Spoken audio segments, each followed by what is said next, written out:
Hello and welcome to the special podcast celebrating National Weather Podcast Awareness Month. My name is James Brierton from the Carolina Weather Group, joining you from Charlotte, North Carolina. We have a selection of your favorite hosts and some new friends that you're going to meet over the course of this special crossover episode featuring some of your favorite weather podcasts from across your feeds. We've got the Joe and Joe Weather Show.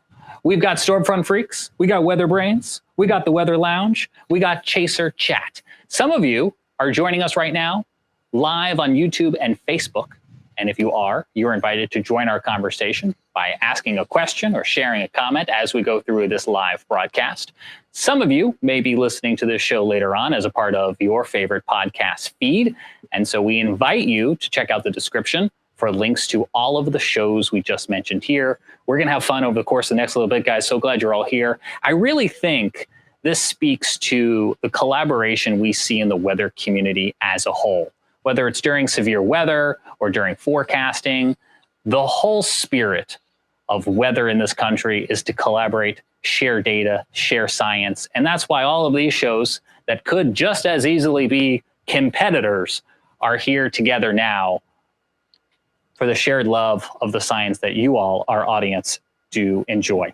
In just a moment, we're going to start with James Spann of WeatherBrains, but we also do want to mention that a large portion of our country is continuing to clean up from the recent tornado outbreak across portions of the Deep South. If you're able to help, we encourage you to donate to an organization like the American Red Cross at redcross.org to help all of those impacted by the ongoing severe weather aftermath in portions of our country. Let's start with James Spann, who is in Birmingham, Alabama, and was pretty close to the severe weather outbreak that we saw recently. And unfortunately, James, probably more storms yet ahead this severe weather season. So before we talk to you about WeatherBrains, let me talk to you about storms. How is everyone in your neck of Alabama doing? And we know this impacted states like Mississippi as well and other portions of the South. So I wanted to start with that here tonight as we bring you into the show. It was a rough ride this weekend. Of course, Mississippi had the brunt of the deaths. We had one fatality here, and it was in a mobile home, and that's one of our biggest struggles. It's doing better for people that live in manufactured housing. All of us, we have to do better. We had one death, but we had huge hail that produced a lot of damage. That really didn't get a lot of attention, and we had major flooding problems. So it was a wild weekend, and we're gearing up for another all-nighter Friday night. I think I had 3 all-nighters in a row. We've got one coming up Friday night. But, you know, this is March and April. This is what we do here. It is, I will never, ever, ever gripe about the lack of sleep. I've not slept since 1973, and I love coming to work every day. So, you know, it's just what I do.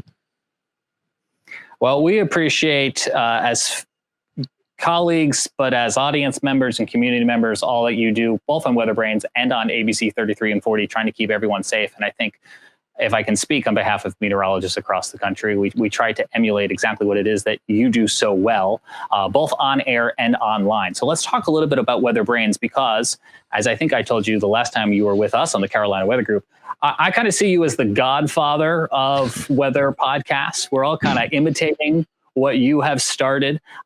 Take us back. I'd have to imagine most people who are listening to us right now on any one of our shows probably is familiar with your show. But if they are not, what year did you start it and why did you start it? The year was 2006, and I don't even think most people knew what a podcast was. I'm an early adopter. Early adopters get the good Twitter handles and the Gmail addresses and all that, but I need a creative outlet. For those that don't know, for what I do, it's pretty hard. I work from 4 to midnight every day. And that's not an exaggeration during the week. It's not quite as bad on weekends. And everybody needs a little bit of time just to relax and to talk and to, you know, express yourself other than a 30-second radio cut or a 3-minute television weathercast or whatever. And so we discovered this new platform in 2006. And so we started it, and we never intended on anybody to listen to the show. And it was just audio. We had no video back then. And we haven't missed a week, to my knowledge. Now, I'll take a week off from time to time. We'll do 2 shows in a week. So I think we're approaching episode number 900. So that's our standard line. Listen, we're not the best show. You got this slick looking graphics here. I mean, this is good stuff. This is professional. We just get on there and have fun, and we don't really worry about and I like what you said too. There's no competition here. None whatsoever. We want everybody to be successful that does a weather podcast. We all need to learn that I need to learn something every day. And all of these shows are outstanding. But now we've grown from originally we just had me and a couple of others, and now we've got some pretty cool regulars on the show every week. We've got Dr. Neil Jacobs. Neil was the administrator of NOAA. Kim Cloko-McLean, who is probably the most renowned social scientist involving meteorology. James ate a lot. James is great. James is in Tulsa. Troy Kimmel, who's down in Austin, Texas. We have Jen Naramore, that's up near Columbus, Ohio. Bill Murray, who's down here in this part of the world with me. And we just like to bring on guests and talk and learn. So it's just a way to express ourselves. And I love the fact that we don't have some jabroni guy in my ear yelling, rap. We could just talk. We don't have a firm out time. We just talk until we get tired. Yeah, the only person in my ear here tonight is you guys, which is good news. I think you're right. I think we all have so much fun doing that, and I think that's what brings so much of us back. I can't speak for the other shows. My show, no one gets paid, and we're just coming back to do it out of love. So, James, let me ask you this question. You mentioned at your show you've learned a lot. You've had a lot of guests on over 900 episodes. I will put you on the spot. What is the first thing that comes to mind when I say, what is the most interesting thing you've learned while conducting an interview with a guest? I think the most important thing I've learned is that what we do is not enough. My background is physical science. That's all I know. My first major in college was electrical engineering. And then I finished in meteorology. I have never taken a single class in communication or human behavior. And I was born to be standing in front of a green wall when there are tornadoes flying. It is my purpose in life, I believe, to mitigate loss of life during tornado events here. And I learned through our guests over the years that we don't know a lot about human behavior. And by golly, we better listen. And I think the other thing I've learned is humility. A lot of times you just get especially for old, guys like me, we've been doing it for 100 years. You think you know it all. No, you don't. In fact, I would suggest by doing WeatherBrains, I've learned how much I don't know. And so having that Monday night event every week, it's critical education for me. I don't get the CEUs for the AMS SEAL or these other things, the CBN, but by golly, it's important to me. And so I've learned humility. I've learned how to listen. I've learned that what I know is not enough, especially involving social science and human behavior. So having a Kim McLean on the show and having guests that deal in social science, that's critical. And those that deal with physical science. Goodness, having Dr. Jacobs. Neil Jacobs is the NWP czar, numerical weather prediction. And all of us, every weather dweeb in the world, talks about models. Hey, man, what's the Euro do? What about the GFS and all this? He understands the physics better than anybody else on the planet. And having him on the show to help navigate through circumstances and different case studies, it's really good. So I think the most important thing for all these shows here is the fact that we can learn something and at the same time have fun and laugh. If you can't laugh, we have no hope. And I think most folks here have a sense of humor and we can deliver content in a fun way.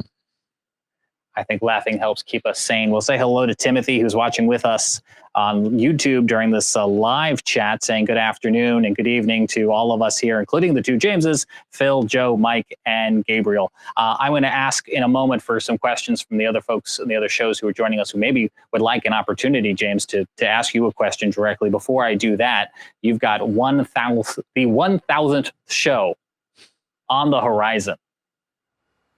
What do you envision for that? And is there one big guest that you've not been able to snag yet that you really want to snag? Holy cow. So we figured for 1,000, we'll probably take it to Norman, to the National Weather Center. We've done a live show out of there before. It was that show was the most bizarre show we've ever done. We were live in the auditorium. If you've ever been to the National Weather Center, it's down in the basement. And they put me down there with Chuck Doswell. And I think most people that are older know Dr. Doswell. He's taught me more about severe local convective storms than any other human being on the planet. The man is brilliant. But Chuck can be, he's an interesting personality. But anyway, I won't get into the details of that. But one of the thoughts is to do show 1000 there at the National Weather Center. And I should mention Rick Smith, of course, is on our show. Rick's the WCM of the Weather Service in Norman. And, since everybody's there, or we've had thoughts of doing it at a barbecue joint in Memphis or Kansas City. I don't know. But we want to do it live, and we're going to bring in everybody together because, like everybody else here, we do it virtually, which is fine. But every once in a while, I think it's good to be together.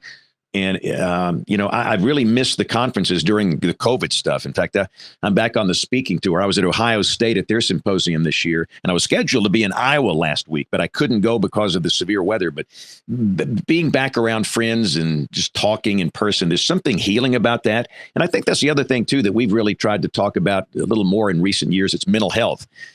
We've got a mental health problem in this country. And the truth is every family has mental health issues, everybody. And everybody in the weather enterprise, at some point, if you do this long enough, you will encounter some event that will trigger some type of mental health issue in your life. And to be able to be around friends and talk, there's something just healing about that. So, yeah, we'll do show 1000 somewhere. I would prefer to do it at a barbecue joint. So we'll probably find one somewhere, or the National Weather Center, or maybe we'll bring in barbecue at the National Weather Center. I don't know. I think mental health is important. And I know you and I and some other folks at the Carolina Weather Group had a chance to talk about that when we were privileged enough to have you on probably more than a year ago now to talk about the April 27th, 2011 tornado outbreak. And you're absolutely right. That's one of those things that I think I have learned a lot about, as you mentioned, social science, also the mental health and the fatigue that goes into doing this as a forecaster, but also as a community member when you're constantly maybe going through kind of a training one system after another. We haven't had a chance yet in our program tonight to get to meet all of the other lovely shows out there, but I know we have James Spann for just a few more minutes here, and Phil Johnson from Stormfront Freaks came off mute, and I thought maybe, Phil, you had a question for James before he had to go here tonight. No, I just said, holy cow, 1,000. That was mind-blowing.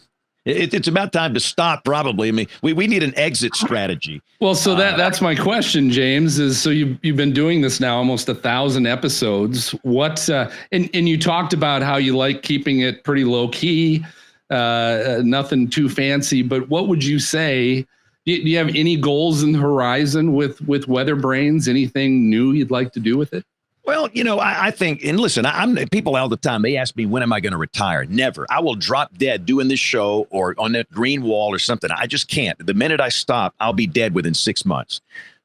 So, as long as I'm here and if I've got the energy and the cognitive skill, I'm still going to do this. And instead of worrying about production value, you guys are, all these shows, everybody on this show here, your production value is so much better than ours. I mean, I come in here, 10 minutes before airtime and just hit the button and go. And, your production value is great. I think we probably need to improve that a little bit. But still, my main thing is just to keep increasing the quality of guests that we bring on the show, where we can learn and laugh. And again, the things, goodness, the guest quality has gotten pretty good.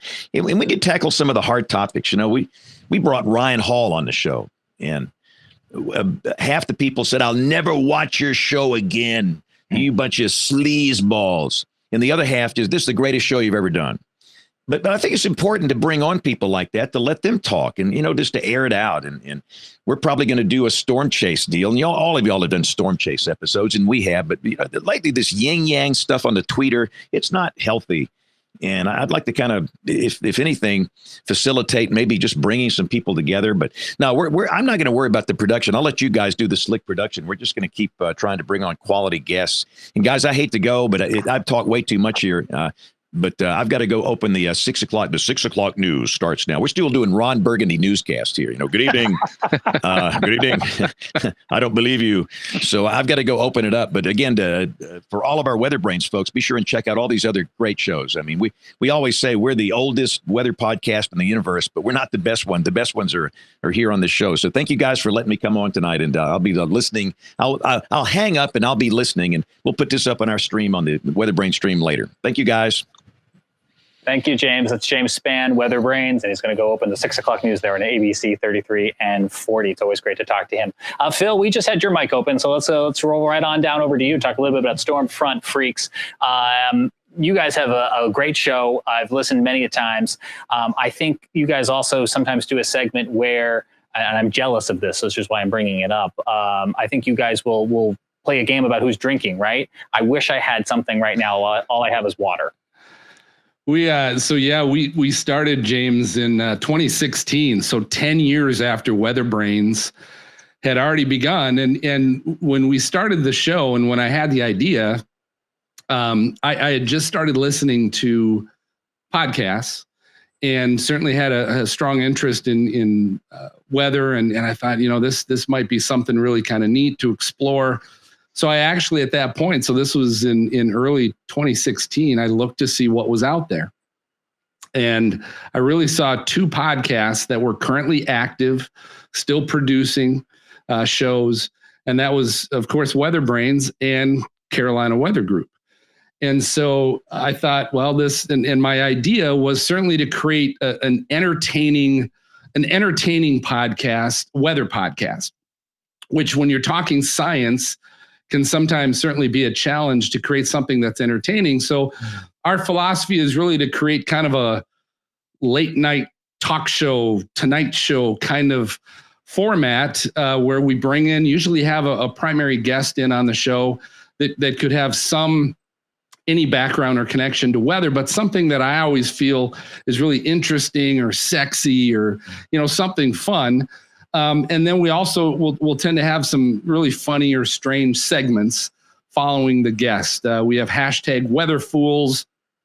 We've done a number of bizarre things from weather resources, which can be good and educational, to we'll slow down the audio of some of our weather friends that many of you are familiar with. We'll slow down the audio and edit it a little bit and make it sound like they're a little intoxicated while they're giving their interview or their weather. Just kind of fun stuff that we tend to do. But when we started this in spring of 2016, there were, of course, all of a sudden, within a matter of a couple of months, probably 3 or 4 more weather podcasts that had started at the same time. And none of those are still currently producing episodes, but that's where the whole National Weather Podcast Month idea came from, right? Was to bring all these independent weather podcasts together and help promote each other, share ideas with each other and all of that. But yeah, our show, we like to have a lot of fun. You talked about the drinking. That's how we introduce the show for the most part, is because we'll have co-hosts from various areas of weather. We have professional storm chasers. We've got Skywarn County coordinators. We have meteorologists on the broadcasting end, on the digital side, just to kind of give a little variety of topics and make sure we have different viewpoints as we're talking about things. But the best way to introduce that voice to an audio podcast is we find out what everybody's drinking tonight. And so it's just kind of a fun way to let people know we like to have a good time on this show. We've actually had a comment once on Apple Podcasts, came back and the comment was, "Is this a drinking podcast?" And I kind of responded, yeah, it kind of is that too. It kind of is that too. Yeah, you mentioned, first of all, to give credit where credit's due, National Weather Podcast Month is something that came out of your show, and you extended that first, I'll say, olive branch to all the rest of us. But you also mentioned how shows over the years have come and gone, and I think that does speak to, speaking frankly, the amount of work, how grueling it can be. Sometimes you get not so nice comments. Sometimes you're burning that midnight oil. And so, I mean, even in trying to book this show this year, we were noticing new shows or shows that maybe had gone on hiatus. Your show, I think, has encouraged our show over the Carolina Weather Group to try to have more fun, looking at the way you guys are doing and trying to learn right from the other shows around us.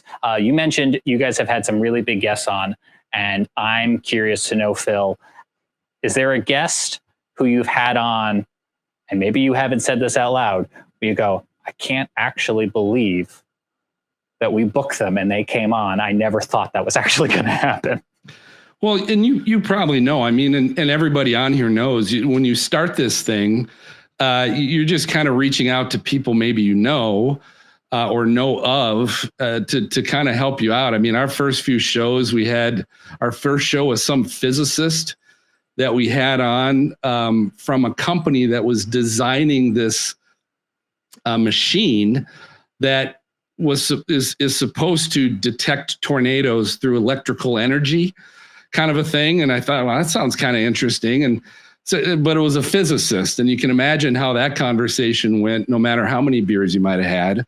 To eventually, it's been, James, a lot of reaching that olive branch out to people in the weather community that you've mentioned. And James Spann has mentioned this community is a great community, and everybody's looking to help each other out. I mentioned Carolina Weather Group was around before we started, and so we've learned a lot from you guys as well. But it has been fun to have the Ginger Z's and the Jim Cantoris and the Reed Timmers, and we just had the director James Winterstern of the Supercell movie. We just had him on the show for the second time. We had him on a year ago talking about the movie, but it was just released, and so that was enjoyable. And this next episode we have coming up is an on-air meteorologist, Jason Frazier from Fox Weather. So that the new 24/7 Fox Weather broadcasting streaming channel that's come out. We're going to find out a little bit about how they got started and what that's all about. So it's been fun to make connections, and it's been enjoyable, as you all know, as you make these connections through the podcast. When I go out storm chasing and doing those things to meet these people that I've never met before or I've met virtually during a show, it's always a great time. Always fun. It's funny, you mentioned Fox Weather, James mentioned Ryan Hall, and as we think back to all the things that have changed since 2016, Phil, could you imagine in 2016 if somebody was like, oh yeah, there's going to be this Ryan Hall Y'all channel, and Fox is going to come out with a 24/7 streaming channel? Like, just how much the landscape has changed for weather as a whole in the last couple of years is pretty remarkable. Yeah, I'm actually, I won't lie to you, I'm at this point with our podcast, because we are primarily an audio podcast. We do some video, but not a lot. I'm actually at a point to where I'm rethinking our strategy. Should the audio podcast be our primary media outlet, or should we be looking at other video outlets? You mentioned briefly earlier, I think before we started the show, Jen Walton from Girls Who Chase had started a podcast recently, but they've already decided to kind of go a different route. So that's great. It's a great point you bring up, is even as audio podcasting, is that the future? I think that's a great point, and I feel like we're always constantly trying to evolve and pivot. I feel like I have a face for radio or a face for podcasts. You've got a nice backdrop here. I think you're ready to, if you wanted to emphasize the video front, you're already well lit, and you obviously got the microphone equipment. Let me ask you this, Phil, for anybody that's maybe listening to this and on the fence about starting their own podcast, about weather or about something else. We've talked a lot about how hard it is. But from an equipment and an accessibility standpoint, have you found with Stormfront Freaks that it costs a lot of money to start a show, or have you found that maybe it wasn't as scary as you thought that was going to be? No, to me, it was fun. I mean, there was certainly a learning curve there, right? If you listen to any of our earlier shows, they don't nearly sound as good and produced as they do now. As over the last, we're going almost 7 years now, it's been upgrading, constantly upgrading, learning new things, getting better at it. It's just like anything, right? When you start, it's pathetic, but you start anyway and you have fun with it. And I think that's the goal. The challenge, you talk about how hard it might be. I think that's for me, it's the creativity side of things. James Spann talked about it's a creative outlet, and there really is that for me as well. But, there are just times that your creativity, you gotta turn it on because you have a show to do and create, and you got to figure out what kind of segments we're going to do and who's going to do what. And I got to find stuff and come up with game shows, and I got to find what beer I'm going to be drinking this week. The creativity can be a challenge at times. But for me, one of the benefits is we have co-hosts. It's not just a solo act. And that's what's helped me get through times that I don't feel as creative, or maybe don't feel as into it. Someone else on our team might. or multiple people might, and I can work off of their energy and kind of help me get through that time period. I'm going to ask Jared Smith, who is our director tonight on this show from the Carolina Weather Group, to put us all in the Brady Bunch squares here for just a moment, because I want to do a show of hands with the other guys we have on from the other shows here with us tonight, Mike, Gabriel, Joe, and Phil, you as well. By a show of hands, does anyone's show just do audio? Okay. I'm kind of the Weather Lounge kind of went so and so. Yeah, mostly audio, but we do dabble in video from time to time. So let me ask this question. Does anyone just do video, which obviously has audio, but I mean, like, you don't distribute the audio as a part of an RSS feed? I'm not sure on my end, because the technical person is my partner, Joe Chiaffi, and he's on virtually every social media platform, Patreon and YouTube and Facebook. So I'm sure that in some cases there are situations where you'll just hear us and not see us. But again, we get a lot of our viewership indeed from being on YouTube. Yeah. YouTube's a huge discovery for us here at the Carolina Weather Group. And we're keeping in mind that some folks may just be listening and can't see where I'm pointing or which hands are going up in the air. Let me go back over to Mike from the Weather Lounge. We haven't had a chance yet to talk about your show, but let's start here, Mike. Why is it that audio is what you guys kind of focus on, and what have you guys been toying with in that department, I suppose? Yeah, I mean, well, we started with audio because the company I work for, WeatherWorks, we started our whole business in radio to begin with. And we had some audio equipment around, and we thought that was the easiest means to get the podcast going. We felt that, video would be a little bit too complicated for us to get out to the masses of the people. So that's why we just stuck with audio. We thought, okay, well, what's the easiest way we can do this? Because basically how our show came to be is that we talked about it for a few years, actually several years before we actually launched. But we launched back in August of 2020. And obviously that's when we had the COVID pandemic going on. And we were just looking for another way that we can engage our audience or engage people with the weather. And we were all kind of stuck at home and didn't know really what to do with all the lockdowns and things like that going on. So we said, you know what, we can do this from home. We can just get on our desktop computers, we can get some audio equipment, and we can get this done. And our guy Mike Briante there did a great job figuring out on how to get this up and how to get it running for us. He's basically our technical guy and our editor and things like that. And then my co-host Brad Miller, he also helped out a whole lot because he's typically a co-host with me on the show. So we keep things light that way. We have a lot of banter back and forth. August of 2020 was probably about the time, Mike, where I no longer had to explain to our guests what Zoom was or how Zoom worked. Because I like to say we were using Zoom before it was cool. But absolutely, technology did change, and I do think that's one of the things that I suppose for the better, people became more used to this notion of not everything has to look super polished.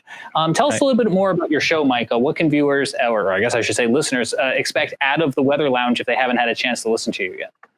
Well, we're trying to have fun. We're trying to be laid back about it. I really like the Stormfront Freaks idea about having a drink with the podcast. I mean, I remember seeing that and I was thinking to myself, I just don't know if my boss would like that. So we're going to have to kind of back away from that for the time being. So, but I do like that idea, that's for sure.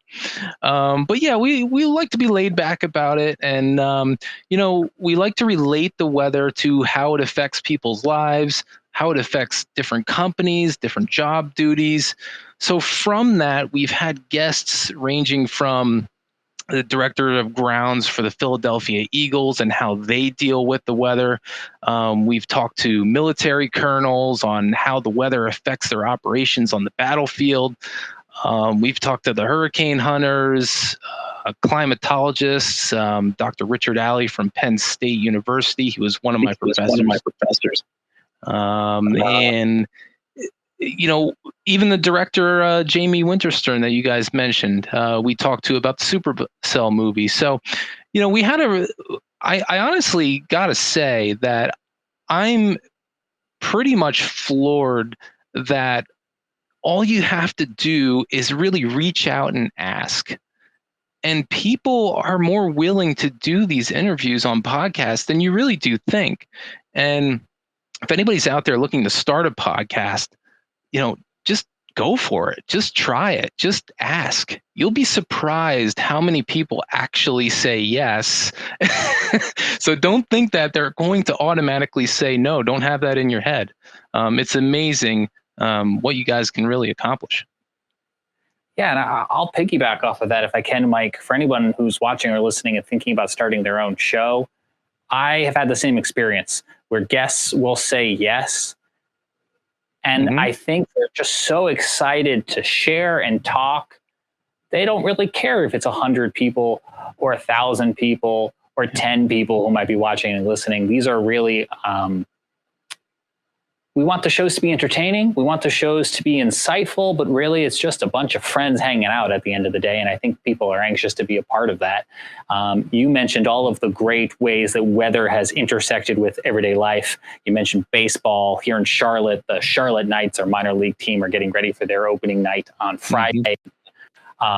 Really getting reminded myself about okay, we got some rain in the forecast. So how do they prepare the field and when do they call it if there's lightning too close? So let me ask you, in the interviews that you've had an opportunity to do, Mike, have you walked away with, wow, I learned something new here tonight that I wasn't expecting that has really stuck with you when it comes to that intersection of weather and everyday life? I would say the thing that really stood out to me is when I talked to a colonel in the Army, and I just didn't realize, I knew that, weather would affect any type of large operations. You see things from history with D-Day and the weather around history or weather surrounding that and how that affected the plan. But just in their everyday operations, he was really into ballistics. I think he had I forget what it was, a battalion or something like that to do with ballistics. So they have to basically shoot, their projectile 20 miles away and hit a 100-yard target across and be accurate, or even closer than that, I believe. And in order to hit that, they have to calculate what the winds are doing at the surface, what the winds are doing aloft, if there's any clouds in the area. I mean, it's amazing all the calculations they have to do in order to get that on target. And I think that was really impressive to me, that how much that affects things. And not only that, but it was with their equipment, with their night vision things. The certain temperature fluctuations would really mess with their night vision. And it's just amazing that is all involved and incorporated with the military.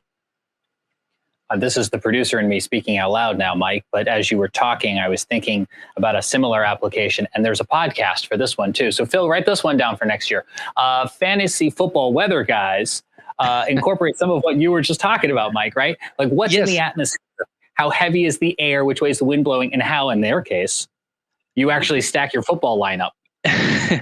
That's a good point, actually. And we do have a guest coming up on the Weather Lounge in the next couple of weeks. His name is Ryan Ripken, and he does this basically. He incorporates weather into fantasy sports. So not only was he a minor league player and things like that, so we want to get his perspective on how the weather affected his playing days, but it's also impacting his fantasy interests. So it's really interesting. I'm curious to see how that all pans out. I know, as we gear up for the baseball season and the amount of pure volume of games that they play and how often weather intersects with all of them. Good stuff, Mike. Before we go tonight, in case anyone at home is trying to frantically write these down, we'll go back through all the shows and where you can find and listen to them. I want to go to Gabriel next, as we were talking about audio podcasts, but I want to start with a question about the name of your show, Chaser Chat, because I'm wondering if you guys deal with something we deal with at the Carolina Weather Group, which is our name is very specific. So people who are not in the Carolinas might think, why would I ever want to listen to that show? I don't live there. And we always are trying to overcome it with branding that says, no, it's a show about weather science and technology from the Carolinas, but it's for everyone. So for Chaser Chat, for anyone who's not familiar, is it a show geared exclusively towards chasers, or is it about chasing but would appeal to anybody? Well, first off, I just want to say thank you very much for allowing me this opportunity to come on the show. It's been really awesome getting to hear from everybody. So just really appreciative of that.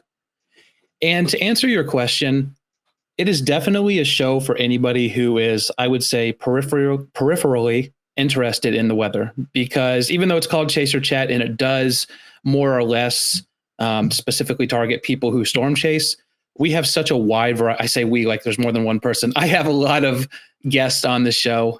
For instance, one week I might have Pecos Hank or Ryan Hall on, and the next week I might have somebody who is an immunologist. That just to think of a recent episode that we had to talk about bacterial and fungal infections that can occur after severe weather events, specifically tornadoes and the ensuing infections that happen after that. So it's definitely something where if you are a storm chaser, you're probably going to be a little more interested in it, because at the end of each episode, we're always taking everything back to storm chasing and talking about whether it's, a younger person who's only got a chance to chase locally or a person who has been chasing professionally. We always take it back to that. But there's certainly a lot of people. Another one that comes to mind is Dr. Lee Orff and his supercell simulations that he's been doing. We had him on, and that actually, strangely enough, was the most listened to episode of all time, about 2.5 years ago. And he, I don't believe, has ever chased a single storm. And all we did was talk about what is happening within computer models. So definitely something there for everybody. I have not chased, at least with any diligence, an actual storm cell other than ones that are on my computer screen, which I will jokingly circle back to with you. But I want to know about the origin of your show. Are you a chaser? And then thus this is what inspired you to start making a podcast about it? So I have actually been in broadcasting now for a little over 15 years in one form or another. And I've always also been very interested in the weather, but because of scheduling limitations and just not really knowing where to find any resources, it was really just sort of a local hobby. I knew what a hook echo was. I watched some of Skip Talbot's videos so that I could actually identify what a supercell looked like in the sky. So if anything came locally around Columbus, Ohio, a little bit to the west out there near Dayton and those areas, I'd go out and I'd take a peek, and never really saw too much of interest, but it was something that I liked a lot. Now, flash forward to the beginning of the pandemic, and this actually was something that I've noticed as a recurring theme with a lot of my guests, that people basically were sitting at home with a ton of time on their hands and no real idea of what they were going to do. And so it feels like a lot of people collectively just decided, hey, I've always kind of liked to look at clouds. I think I'm going to actually take this a little more seriously. So I was able to hook up with a couple of folks who gave me some private lessons on forecasting and how it applies to storm chasing. I read a couple of textbooks, and also I joined the Twitter community, the WX Twitter community, which has just been absolutely phenomenal. The amount of knowledge sharing that people are happy to give has just blown me away. It's got to be one of the most welcoming communities that I've ever been a part of. And out of that just grew this idea of, hey, well, I've got this broadcasting background. I'm really interested in the weather now, even more so than I was when I was younger. And I'm meeting lots of interesting people. I think it's about time we start a storm chasing podcast that focuses on that aspect of things, because I saw there were a lot of podcasts out there, the ones that we've heard from on this show being prime examples. But I didn't seem to find one that was specifically dedicated to, I guess you could say, the storm chasing community. And that's how this show began. I think that's what's so great about our landscape is any sort of niche that you're interested in, not only can you learn about it, but now there's shows and productions about it all, whether they're podcasts or they're YouTube channels. Why have you guys found that audio is the best delivery mechanism for you guys? Well, first of all, if you take a look, face made for radio right here. So there's no denying that. And second of all, I've done a lot of video broadcasting in the past. There actually was a time where podcasting and live streaming was my full-time job. And I found that you tend to get a little bit more of a relaxed atmosphere when you're doing just audio. And that's really the goal that I was striving for with Chaser Chat. For those of you out there who are considering listening to the show, I had two primary influences for it. I listen to a lot of podcasts myself, about 10 to 15 hours a day, I'd say. It's not like the actual hours. I listen to everything on 2 to 3 times speed. So I probably listen to about 4 or 5 actual hours of podcasts. And there were 2 shows in particular. One is the Joe Rogan Experience. I love how the conversations are just open and free flowing. Like there's not a script or any sort of scheduling that goes into it. It's just let's ask some random questions and see where the conversation goes. And then there's a show called Other People's Lives, where lots of people who are just absolutely ordinary in every other way, you wouldn't think anything special about them. They have maybe 1 or 2 aspects of their lives that are super interesting. And so these 2 hosts go out, they find these people, they bring them on, and it's some random anonymous person. In fact, a lot of the people even choose to remain anonymous. They talk to them and they just have this wonderful hour and a half long conversation about some random topic from some random person you might have met on the street, and you would have never known that this person had this just really interesting thing about them that you could talk for hours about. So those 2 podcasts influenced me. I wanted to create something that would just be a long form, free flowing conversation. And I have this idea that everybody is more interesting than they think they are. So once you get somebody comfortable, you kind of get past the preamble, you ask a few questions, you have a couple of laughs. I find that people really open up. They're willing to start sharing things, and they realize, I think, along with you at the same time, that they actually have a lot of interesting stuff to talk about. And so that's the specific reason for audio only, but I'm definitely not opposed to doing things with video in the future. Sometimes it's interesting as a host, right, to try to convince somebody they have an interesting story. We're like, we think you're interesting. Right? Please say more about that. Yeah, people always say, just real quick, people always say, I'm sorry if I'm rambling. And I always tell them, like, no, that's what a podcast is for. Please continue talking. Like, just don't stop. Yeah, exactly. Right. And I couldn't help but probably acknowledge to Phil that, if he's listening at 2 or 3 times speed, but you're slowing down the segments to make them sound funny, that probably cancels itself out. Yeah, that ruins that segment out for Gabriel. Yeah. But I have heard every single one of you here sound like chipmunks. So I just have to throw that out there. I probably sound more interesting as a chipmunk because I don't think I sound interesting otherwise. So let me bring Joe in here real fast. Joe, you've got some folks who are watching.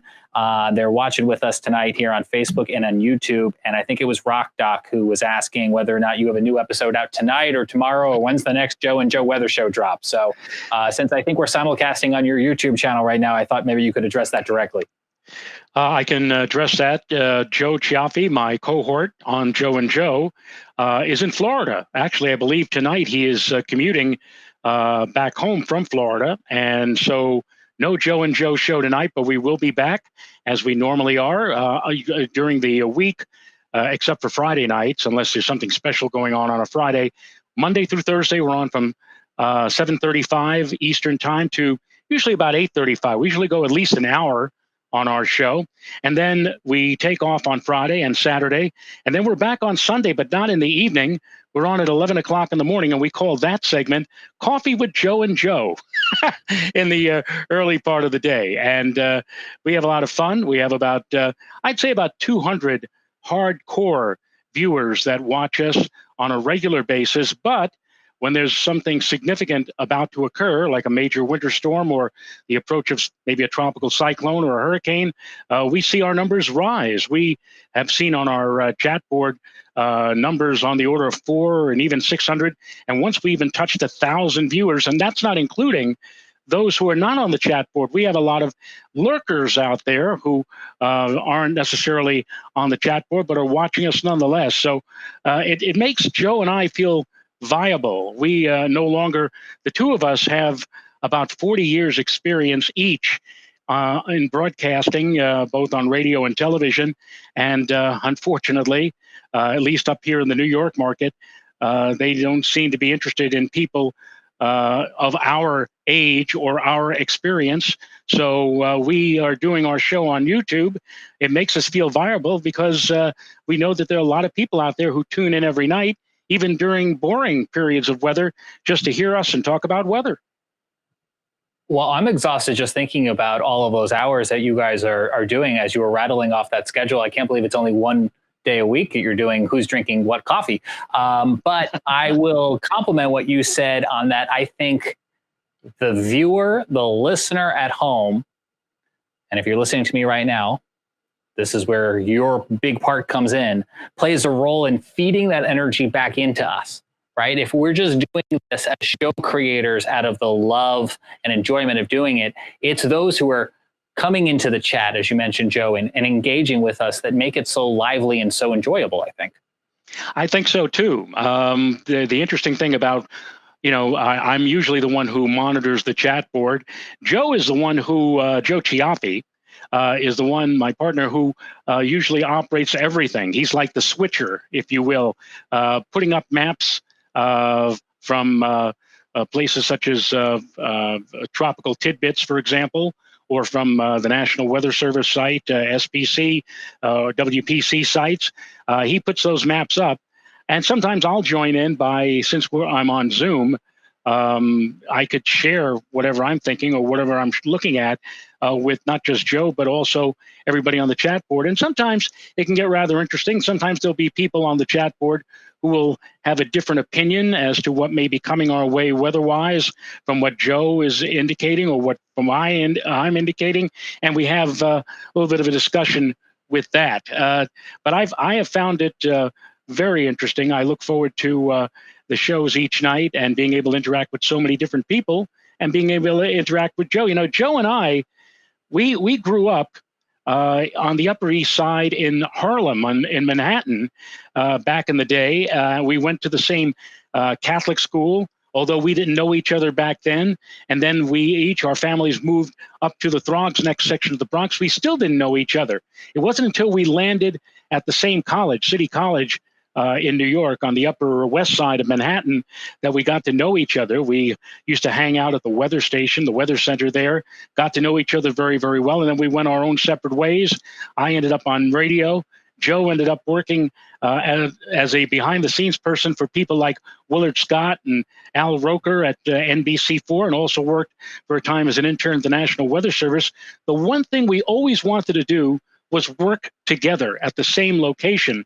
And he got a job at News 12, which was a cable vision outlet out on Long Island. I kept trying to get into News 12. I eventually got in as a stringer. Then Joe left and went to Pix 11 here in New York, and I was at News 12. Finally, in 2017, we both landed at the same place. We were at Verizon Fios One News, and we were there for about 3 years until that shut down in November of 2019. And after it shut down, I said to Joe, well, that's it. It's been fun being together with each other. He said, no. We're going to figure out how we're going to still be able to do this together. And sure enough, we're doing it each night. He is no longer in New York. He's down in Georgia. And I'm up here in New York, just north of New York City. And yet every night, through the magic of technology and through the magic of Zoom, we're able to appear side by side together with a whole bunch of people on the chat board. And we have a lot of fun talking again about weather and other things too. We finish out our shows most nights with what we call Briller Jeopardy. One of our moderators is a gentleman who we call the chairman, Scott Briller, and he comes up with a number of different interesting questions, not necessarily in weather, but in other subjects as well.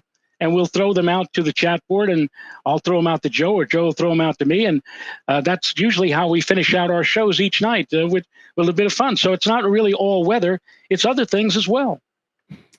You talk a little bit, I'm going to jump in, James, because he was talking about Zoom, and you were mentioning that earlier, right? Where prior to COVID, how many times we would have to explain to our guests kind of how to use, this kind of a Zoom call kind of situation and what to do and how to log in and headphones and unmute yourself, all that good stuff. James, I want to go to you because we really haven't had a chance to talk a whole lot about Carolina Weather Group yet. You mentioned certainly, and I think that's important for everybody to know, that you don't have to be interested in Carolina weather to certainly learn and benefit and enjoy your show. But talking about Zoom, I guess, tell us, when did you guys start? How did you start this scenario and start your show? But you really have, I've seen you guys really do a big push towards video and have done some really good things there. So I don't know if there was a point that you guys decided to start going that route. Yeah, I think that's a good question, Phil, and I appreciate that because if my wife was here, she would confirm I like talking about myself. So thanks for the question.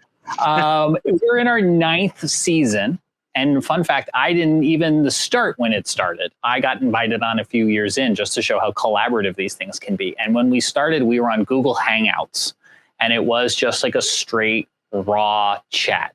I don't think there was an audio element to it. It went to YouTube. I'm not even sure it went to Facebook. There wasn't really this idea that we were trying to hit these people in all these different places yet. And it was just really, the genesis was broadcast Mets and enthusiasts, Skywarn watchers, ham radio operators in the Carolinas would get together and discuss the weather. It was like the interactive version of the National Weather Service forecast discussion. And then that evolved more into a show.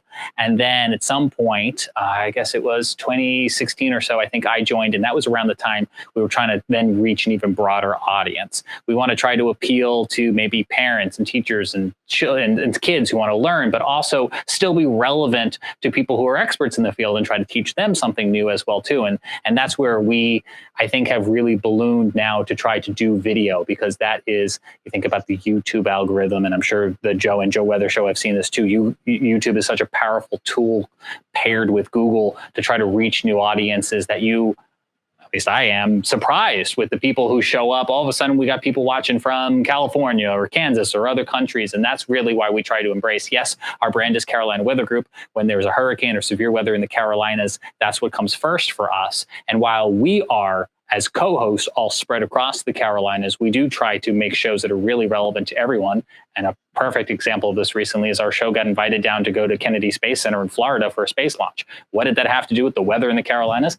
Really nothing, other than we all like watching things in the sky. And there's this huge overlap between technology and space and weather.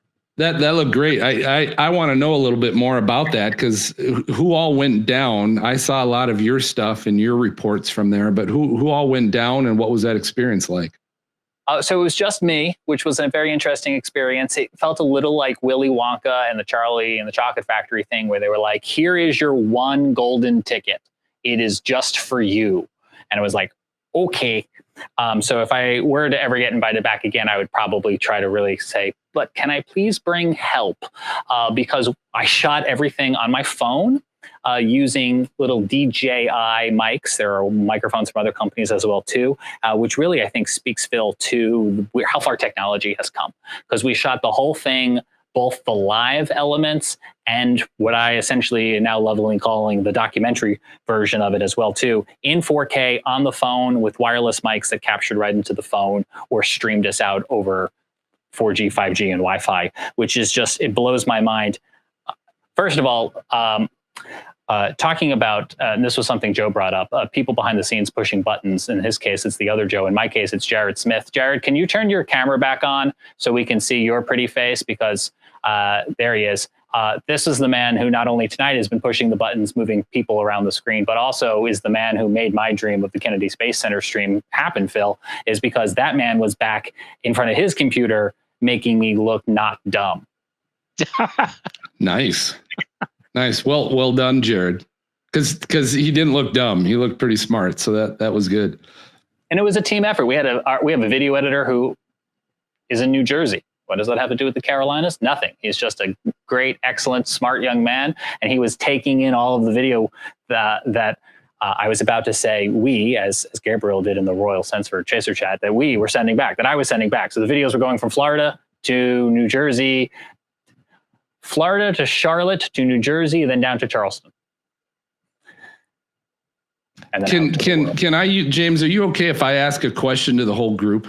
Please, yes, we can put everybody in the Brady Bunch. So here's what I want to find out from each of you, and I'm going to start with I'll start with Gabriel, because I listened to one of your recent episodes with a chaser that was chasing during the Mississippi tornado outbreak we just had last week. And you mentioned, or I thought I saw something on Twitter where you talked about, because we've been the same way. We've tried to be a timeless show. We don't talk a lot about a lot of current events, but we had a show the day that Hurricane Ian hit landfall, and we talked to a couple chasers and a resident, and that was a really popular show, but it was certainly a stray from what we typically do. And I thought I heard you say that yours was pretty popular as well. So my question to the whole group, but Gabriel, I'll start with you. Do you have a goal to try and be timeless, to where you're not talking about current events and someone could listen to your show at any year, any time, and it's still going to be relevant? Or are you, maybe based on that one episode, are you looking at maybe trying to do some more timely current event kind of shows? Well, thank you for the question, because that's actually the other thing that I was hoping I would get a chance to mention. It's definitely something I have been considering quite a bit, because up until this point, Chaser Chat has been purely timeless episodes. Everything's been evergreen. I could, tweet out an episode that happened 3 years ago and it would be just as relevant as it was when it was first recorded. And I've had this thought for a while now, since I am specifically geared towards storm chasing, that wouldn't it be cool to get a chance to talk with folks as soon as it is, safely possible, even if they're just driving home, I can call their phone on Zoom. And I was like, well, this event that occurred on Friday night with the Mississippi tornado, obviously, it was absolutely devastating, just tremendous tragedy. And there's obviously going to be a lot of people who are interested in hearing about what it was like in the direct aftermath of that. So I just decided to call up one of the chasers. I DM'd a bunch of people. I called up one of the chasers. They talked to me for about 10 minutes. And like you mentioned, I was blown away, because it now has been 5 days and it is already the most popular episode that I have posted. We're talking even episodes that I posted 3 years ago with like Pecos Hank, Skip Talbot, Dr. Lee Orff. It just on a quick check today has already outperformed all of those. So I do think I'm going to be doing a few more of those into the future. Obviously, it's tough. I'm not sure what everyone's situation is here in terms of your full-time jobs, if this is your full-time job. I have a separate job other than just podcasting. So trying to coordinate all that on the fly might be a little challenging, but I do think the payoff will be worth it. And I think as long as you're dropping some evergreen content into the feed with some time-sensitive content, I think people will be appreciative of that. So Joe, I'm going to jump to Joe, because I know you guys do cover a lot of current events, current weather events, but how do you try to mix that up a little bit? Do you like sticking to current events? What's your philosophy there? Well, yeah, I think people are drawn to us, as I mentioned earlier, especially when there are major weather events taking place, and not necessarily locally. I think one of the more popular conversations that we had outside of the New York area was back in September of last year with Hurricane Fiona, which was headed not for Florida or not for the Carolinas, but for Nova Scotia. And that afternoon, less than 24 hours before landfall, I got the idea that, hey, maybe somebody at one of the radio stations in Nova Scotia might be interested in talking to us. And we were able to hook up with somebody and spent a good 15 minutes. And he was going point by point over everything that was happening. And it gave you a real feel prior to the landfalling of what was going to happen to a major city. I don't think it was Halifax, but it was someplace east of Halifax, where there was a lot of concern. You could even tell in the gentleman's voice, we spoke to him over the phone, that there was a lot of concern, and a lot of people were getting ready, battening down the hatches, so to speak, for a major blow. Incidentally, the storm was not a hurricane when it made landfall in Nova Scotia, but an exceedingly strong extratropical storm with winds gusting to over 100 miles per hour. I don't know, quite frankly, when they go over 75, I don't care if whatever you want to call it, a hurricane or an extratropical storm or whatever, it does damage. And indeed, in the aftermath, we found out that it did a lot of damage, and a lot of people were out of power for many, many days. So that's an example of how we sometimes get involved with places other than New York, but we also talk in advance with major in advance of a major storm system with people over at the National Weather Service, Bill Goodman at up in New York City office of the National Weather Service, or even somebody who Joe and I went to school with at City College, Tony Gigi, who is now retired but was down at the Philadelphia Weather Service for many years. We get his expertise or his thoughts on an impending weather event. And I think that's what brings everything together on our Joe and Joe show, is the fact that we make it interesting. And as I think James mentioned earlier, there's nobody yelling in our ears saying, "Wrap it, Rayo, wrap it, wrap it."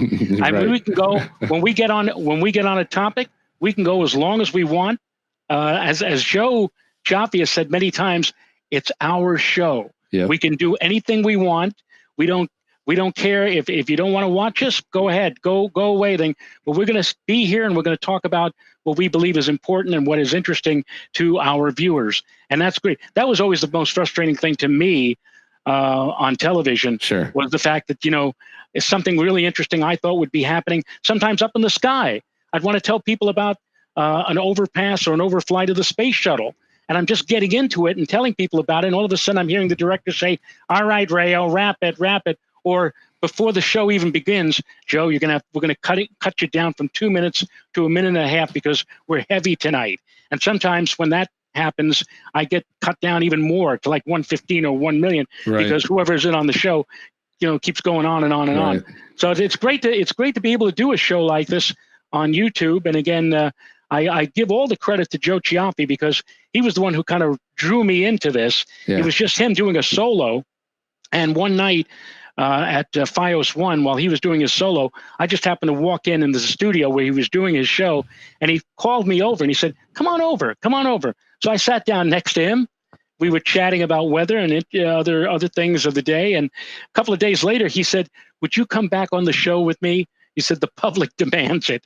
Wow. Okay. Well, you found your new calling. I'm going to jump to Mike. I know, Mike, you guys are really focused a lot on the guests as well. But are you mixing in current weather events, or what have you found works best for you guys? Well, I got to tell you, we are focused a lot on the guests. But one of our best episodes was when we did the long range forecast for the winter season.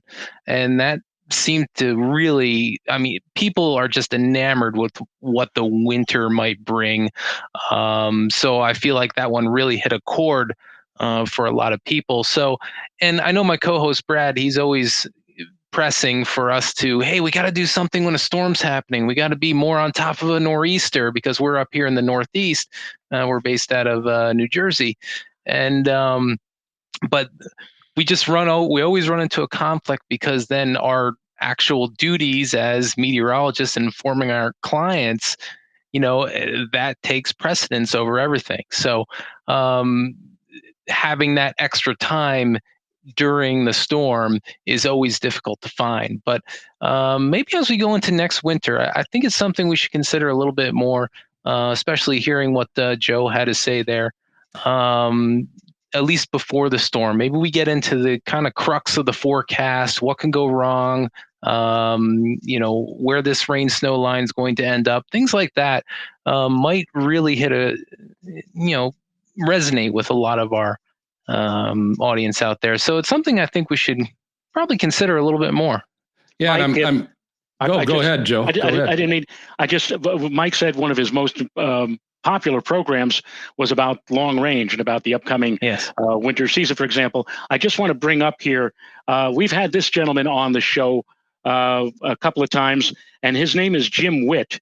And Jim does long range forecasts, and each fall he puts out a calendar with his long range forecast, with his long range predictions. Now, he and I are differing on his methodology. He uses, and I still don't understand how, he uses the moon, he uses the planets to forecast long range weather forecast for the upcoming season. But the one thing that I do agree on is that this calendar, which I brought up, he's been putting out this calendar since 1986 with his long range predictions, and he sells it. He's been on WHUD here in the Hudson Valley of New York for almost 50 years now. This calendar he sells every year, every single cent of this calendar doesn't go into his pockets. He formed the Hope for Youth Foundation, and all the money that is garnered from these calendars goes into children's charities, like, for example, Ronald McDonald House, St. Jude, like 30 different charities for kids that, as he said, has been dealt a bad hand in life. And single-handedly now, this man, he's a meteorologist. He's been, again, on the air for a good number of years here in the Hudson Valley. With these calendars, he has made, since 1986, nearly $5 million. Yeah, that's great. And that $5 million, again, all going to children's charities. So if you're interested, all you have to do is go on Google and type in Hope for Youth Foundation or Jim Witt, and you can find out more about Jim, his long-range methodology. I think he actually has a website called the Weather Whiz, and you could also find out as we get toward the end of the year how you might be interested in getting a copy. I think there was yeah, that's good. I think there was an NFL player that got caught at an airport with something called a whiz. I don't exactly remember the rest of that story, but I don't want to leave without bringing up James with that same question, because James, I think Carolina Weather Group, really, you guys, I think, have done a great job with balancing the guests and evergreen content with current weather events. And you figured out some, so I guess, mathematical equation to that somehow, but maybe sauce. Yeah, tell me about that.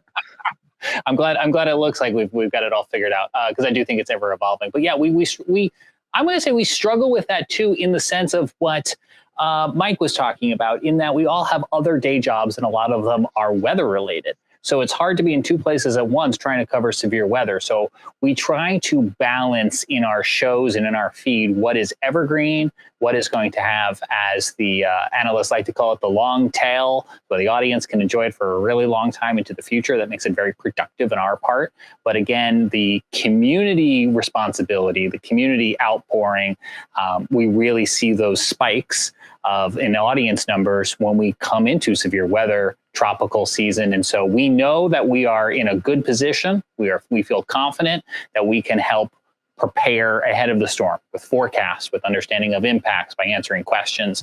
And then, frankly speaking, what our current plan is during a lot of severe weather outbreaks is, if we can be live, we will be. And if we can't be live, then we rely on a lot of the great resources that are available to us into this country from the NOAA and the National Weather Service, by putting up radar and warnings and information that is coming in essentially off the wire and streaming that out. Because while I would love to be there all the time, because it's not my full-time job, because it's not the full-time job of the other hosts, we can't always physically be there, but we still want the information coming out. And that's where I think we've reached a good balance. What about you, Phil? I want to ask you before we go here, if there anything else about Stormfront Freaks you wanted to mention that we hadn't yet touched upon. No, it's like I said, we're ever evolving. We're constantly trying to, get better and figure out what's the next step. And we've got a great group of co-hosts now that we've had for a number of years together. We went through some turnover with some for a while that just, had different commitments and such that they couldn't stick around. But we've now got a good group. We've got Greg Johnson, who's a professional storm chaser up in Canada. What's cool about this podcast for me is I get to do it with my older brother, MJ, who is, he's a county Skywarn coordinator up in Minnesota. So we get to do that together. He also gets to be the guy that pushes all the buttons behind the scenes too. But we have Dina Knightley, meteorologist with weather.com. We've got Jen Watson, who's a meteorologist and does some work with the Weather Channel. Serena Arnold, who's former meteorologist at Mount Washington Observatory. We've got Mark Massaro. We call him Maz because we have two Marks on the show, but he's a former TV meteorologist in the Cincinnati area. And we've got Brady Harris, who is a somewhat recent grad from Ohio State's meteorology program. So just it's a cool bunch of people. We have a lot of fun, and now we're doing a chasecation once every year. We head out to the plains and do a week-long chase, and we just have a lot of fun. But I really appreciate this time with all of you, and really some of the new shows that are on, and some that have been around for a little while. But just getting a chance to share some ideas and learn about you as well. I think the most important thing for a person like yourself, for a person like Gabriel, for a person like James and Mike, is the fact that the reason why I think all of us are successful in our podcast is that the people who watch us trust us.